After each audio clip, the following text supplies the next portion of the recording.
Assalamualaikum everyone. I'm Nahil Morjo Bali and I'm thrilled to be your host today.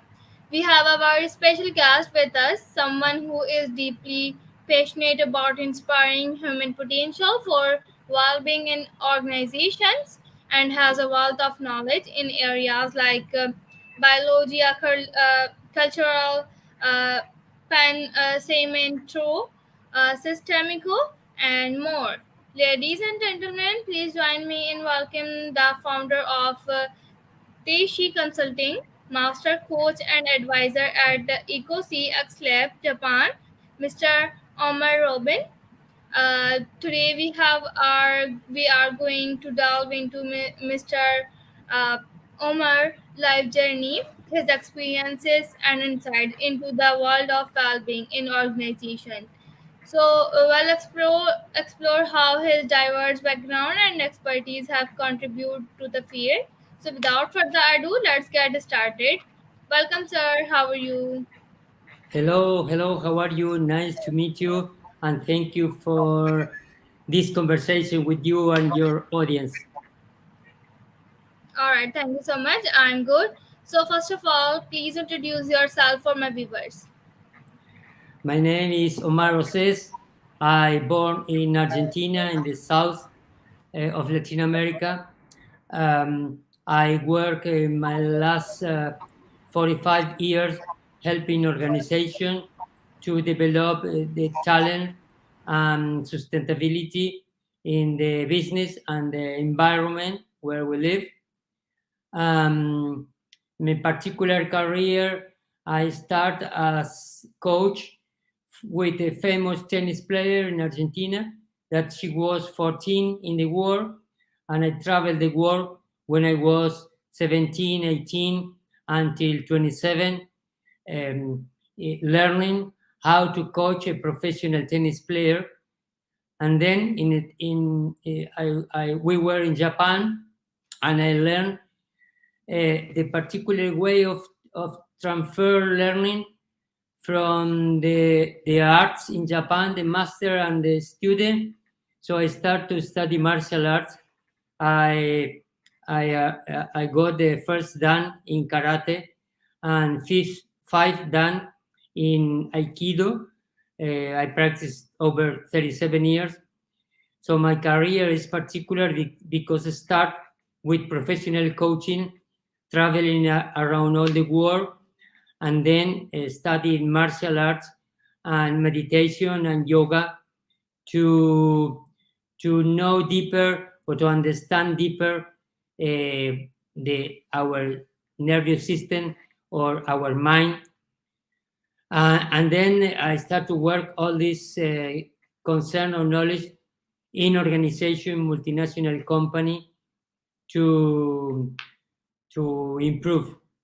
So sorry for extend presentation. All right, sir. Great. Thank you so much, sir, for your answer. So now let's move on to questions. My first question is on your screen.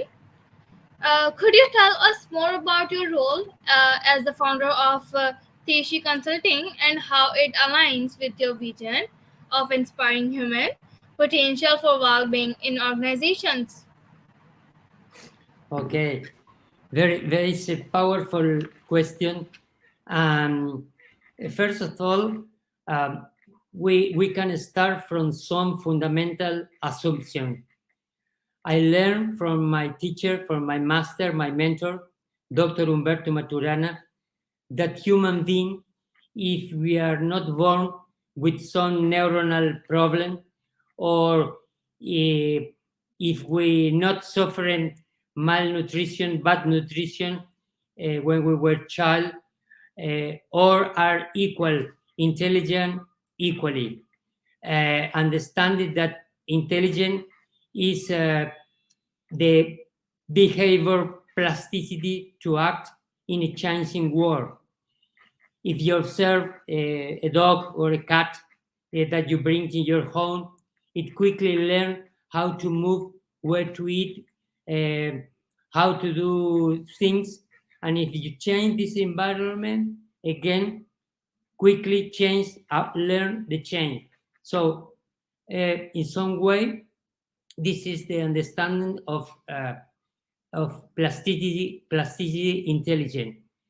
And also another assumption is our DNA is just the gateway to living, that the culture, the environment where we move define the space of possibility of who we can be.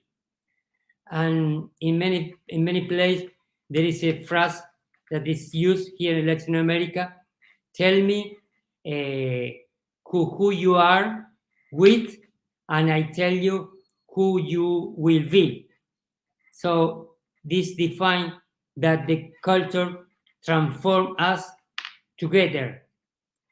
So everything that is possible for human being is determined by our biology from the culture, and something bigger and more mysterious that we can call God, energy, or every belief that we believe.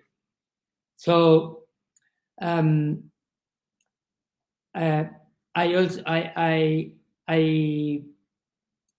also learned that every human being, uh, from to survive, when we are babies, we need to be carried, we need to be fed, we need to be protected, and live in a confident, in a trust environment. So trust is fundamental element for living. So our work and purpose from Taishi is to provide distinction, learning, and design ecosystem to inspire and engage human talent to live in well-being.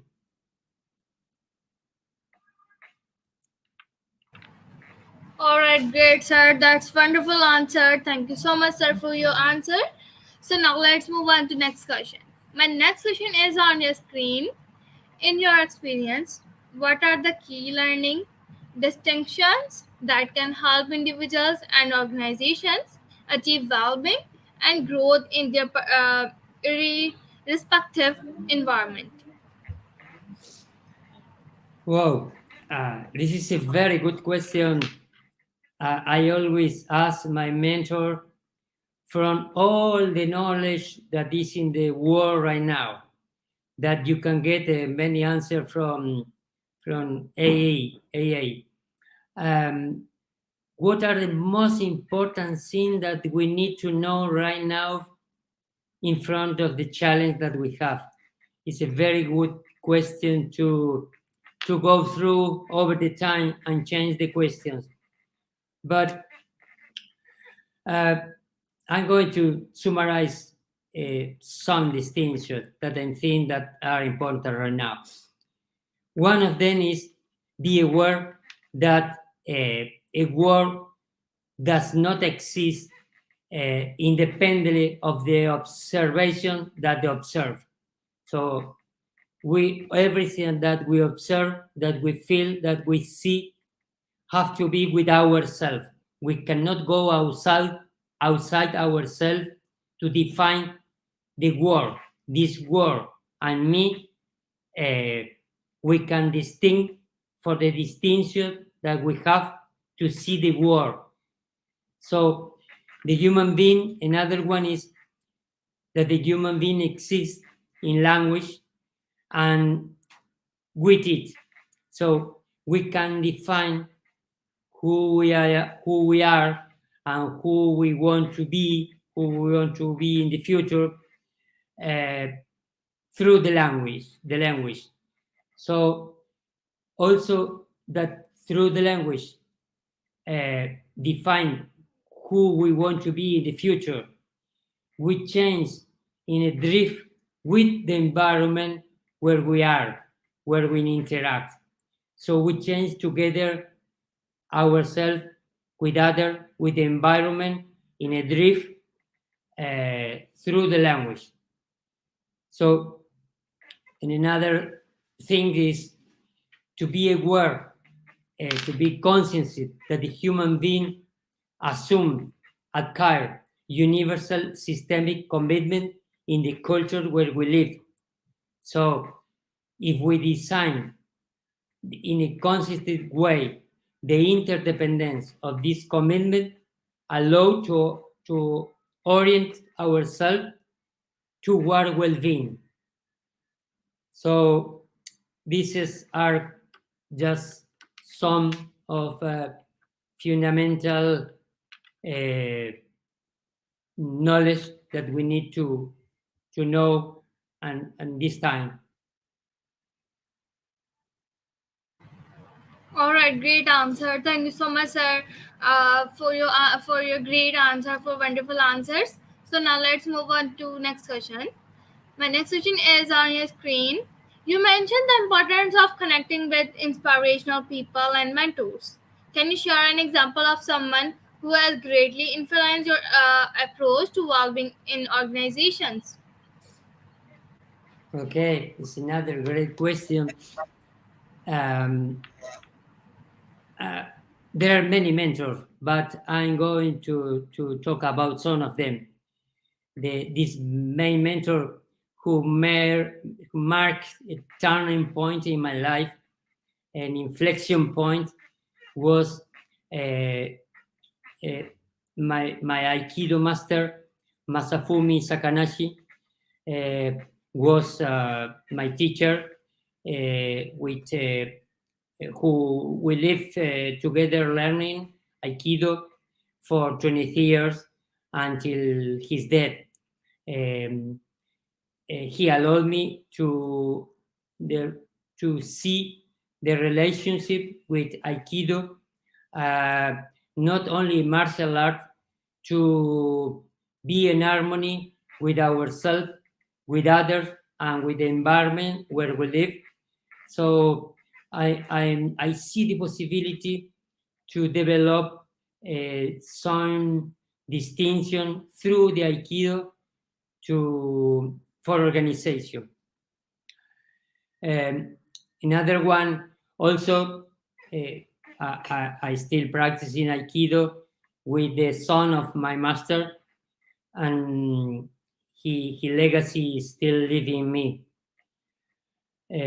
Another one is Dr. Humberto Maturana. He also died. He was from Chile, and he's very famous for his work and research about understanding the drift of the human being. And from him, I learned some universal systemic law and understand the relationship between biology, the culture, and the environment where we live, that we change together without effort.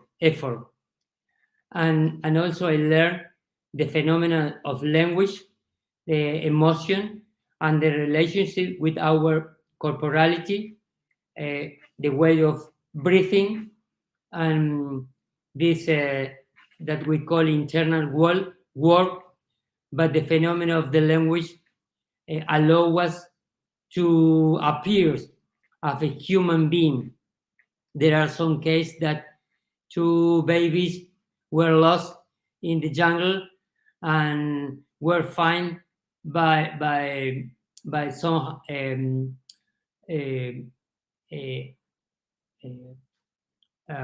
lobos is in Spanish. I don't remember the word in English, and they can survive because this animal take care of them, but they were take care from some wolf, but they never talk.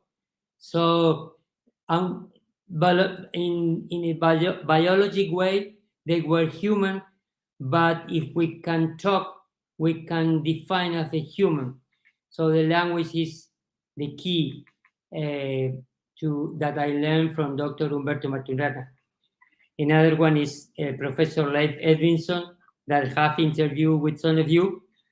I learned his ability to ask questions that are about what you don't know, that you don't know, that you cannot answer for yourself, and you can make any answer in this domain, and also to make reflection about where I learn how I think, my thinking. So that is different what you think, or is different what you learn. Is where did you learn to think your thinking? And also I learned from life uh, understanding of the ecosystem for innovation and learning. And another one is Peter Senge. Peter Senge is one of the uh, 25 more influenced people in the last 100 years in management organization. And he gave me the trust, the confidence, and inspired me to develop it deeper into a system thinking. And he was one of the first person that I heard about Aikido and leadership. So we participate together in research meeting with Dr. Humberto Maturana and others, and also we did program together.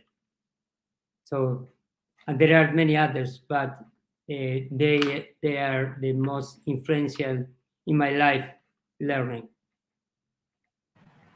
That's wonderful. Thank you so much, sir, sharing your answer, valuable answer. So now let's move on to next question. So my next question is, as an advisor at EcoC X Lab, Japan, what are some of the most significant challenges you we encountered while promoting learning and innovation ecosystem, and how have you addressed them? Um, this is space, EcoCX Lab, they promote the many activities that the founder, Professor Noboru Kono, was the president of the Future Center Alliance Japan, and from Innovation Network in Japan. So um, I think that I want to add something before, is that this space allowed to understand that in organization to produce innovation, it's important to understand that all human beings want to avoid suffering, and all human beings want to live in well-being. So in all projects that we work on, we facilitate distinction so that participants design harmony in this universal human commitment that I told you before. They can define their purpose and how to be aligned with the purpose of the organization that where we live, and develop trust in the network or relationship in the organization with others. So when you define this space in Japan, they call about the VA, that is this space where in trust and in this environment you feel in well-being to produce innovation and learning. That's really wonderful answer. Thank you so much, sir, for your answer. So now let's move on to next question. My next question is on your screen. How do you biologia cultural and pensamiento systemico benefit organization? Any real world example to illustrate their impact?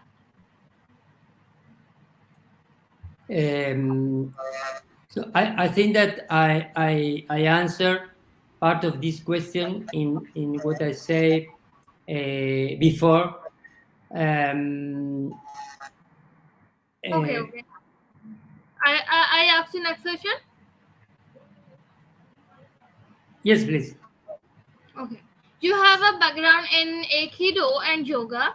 How do these practices tie into your approach to well-being within organization? And can you share any specific techniques or principles that you find valuable? Oh, great. It's very good question. Um, one of the things that we show or we teach, we make conscious in some workshop from the approach of Aikido. Aikido means I, harmony, key energy, and do way. So it's the way to work in harmony with ourselves, with other, and the place where we are. So Aikido is based in no resistance. So it's to listening, to feel the force who drive our bodies or a conversation. You can see in a conversation and look for the no resistant space. So we can flow in a movement or we can flow in a conversation without resistance. Um, and this is one of the principles that Aikido that we apply in organization, and almost a very important percent of the people in the world live in a model, in a mental model that we use the powers, the force to convince, to have reason, to to to use the power, the force to move others. So when we catch some when we use this, may we make some resistant with other. So Aikido is a way to learn how we use our language, our body to flow without resistance. And in yoga, we learn that maybe it's not enough with the conversation. We need to move some part of the body to relax some muscle. So this allow you to have another energy. And maybe if you are like this all the time sitting in the computer, maybe all this tension don't allow you to have more energy, more blood to your nervous system. So maybe we need to move some muscle, some breathing. If you feel angry, you breathe like this. And when you feel relaxed, in trust, you breathe. So if we change the way of breathing, change our emotion, and also change the kind of conversation that we have in ourselves and with others. So there are many powerful distinctions through the approach of Aikido, through the approach of yoga, to feel, to design space of well-being in ourselves and with others, to have better conversation and to see the impact of our action in the environment to be more sustainability. That's amazing. Thank you so much, sir, for your amazing answer. So, thank you so much, sir, for sharing your valuable insight and experiences with us today. It has been an enlightening and inspiring conversation. We appreciate your time and the wisdom you imparted. To our viewers, we hope you found this discussion as engaging and informative as we did. If you have any questions or would like to continue with the conversation, please feel free to leave your comments below.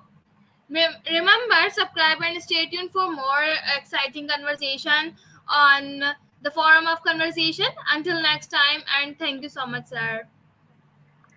Thank you so much for your mission, for your work, and for your audience, and all that you are doing for human beings. Thank you so much. Peace and love. It's my pleasure. Thank you. Bye. Have Bye a wonderful bye. day ahead.